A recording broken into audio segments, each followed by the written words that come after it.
Hello, Assalamualaikum. Xiaomi Mi 8 kembali lagi, tapi kali ni dalam varian Xiaomi Mi 8 Lite. Dia ada lagi satu model Xiaomi Mi 8 Pro. Yang tu model yang lagi padu lah. Yang berada di tangan saya ni yang jenis Lite je. Maka dengan itu saya dengan besar hatinya akan merasmikan pembukaan kotak ini.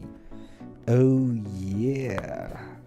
Okey, untuk Xiaomi Mi 8 Lite ni dia ada dua varian, Aurora Blue dan Midnight Black. Dia guna Snapdragon 660. Dia ada dua version, RAM 4 dengan 6GB. Yang 4GB tu harga dia RM999. Yang 6GB punya RM1299. Saiz bateri 3350 mAh.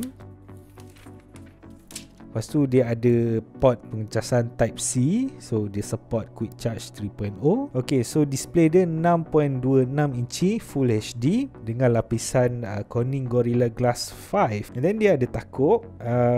Kita boleh nampak kat sini dia ada kamera selfie 24MP, Sony IMX576. And then Xiaomi sendiri pun tekankan dekat AI capabilities dia tu. Kau sendiri pun kat Instagram mesti kau nak post gambar yang paling cantik kan. So why not AI yang tolong buatkan untuk kau kan. Tak payah nak macam acah-acah no filter sangat lah. So dia punya kamera belakang 12MP f1.9 coupled dengan 5MP f2.0 untuk depth sensor.